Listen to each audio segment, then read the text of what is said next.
Something to note about this one is that it is designed by Scott Almes, who you might be more familiar with when it comes to the Tiny Epic series. And this one is definitely epic, but it is definitely not tiny. This one is a competitive area control game where players are each going to control their own faction of units, which each do share the same set of actions, but they're going to have very different upgrades that you can make as you play throughout the game. But you're essentially going to be using them to occupy different areas out on the board, build different buildings, and gather resources in order to build more buildings and recruit more units and perform even more actions. And a really cool aspect of this game is the way that those actions work, because players are going to be taking turns performing their actions, and all the different options are available at the top of your board.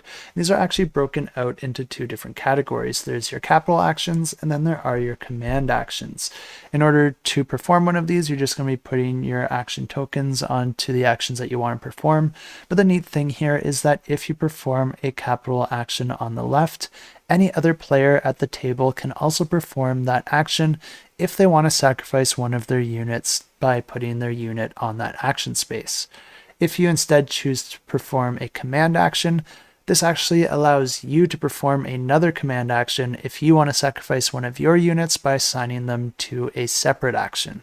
Capital actions allow you to do things like pay resources in order to recruit new units to your team, and there's a bunch of different types of units that you can gain even within a single faction, but they're going to also allow you to build different buildings out on the main board, and these buildings can have different effects like unlocking different abilities for your various units, opening up new options on your board, or even gaining you victory points for the end of the game. There's also the research action, which allows you to take advantage of different spell cards that you'll be acquiring throughout the game. You can use those to perform some special abilities and effects that are specific to those cards. And these cards are normally one-time use, but you can also use this action to allow you to use spell cards multiple times. But all these capital actions do require you to pay some amount of resources in order to perform them, except for the tax action. And there's a few different types of resources offered in the game, and you're going to want certain resources depending on what you're trying to do. But if you perform the tax action, you can choose one of the resources on the tax track. Then you're going to be gaining that amount of the resource as indicated on that track,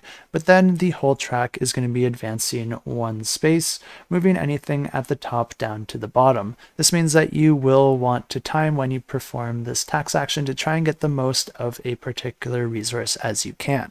Of course, that's not the only way to get resources in this game, because you do have your command actions, and you'll be able to use those actions in order to deploy units out on the board, move them around the board, and also take advantage of different locations in order to gain the resources that those locations offer. Like I said, there are a whole bunch of different types of units in this game, and some are better at generating resources, while others might be better at the area control. Speaking of which, you can also send your units out into enemy territory in order to fight your enemy's units. And the way that combat works in this game is that the amount of your units in that location is going to be adding to their strength. And then you're also going to be adding a tactics card. And each player is going to have a certain amount of tactics cards in their supply, with each of them having a different ability and possibly a cost in order to play.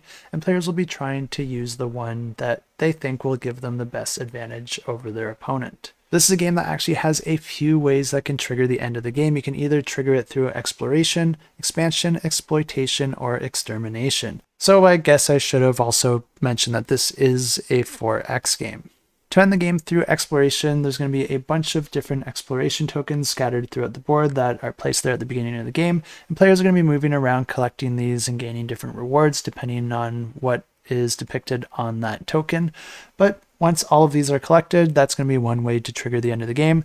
But to trigger the end through expansion, all that needs to be done is a single player needs to deploy all of their certain types of units, and then that's going to trigger the end of the game.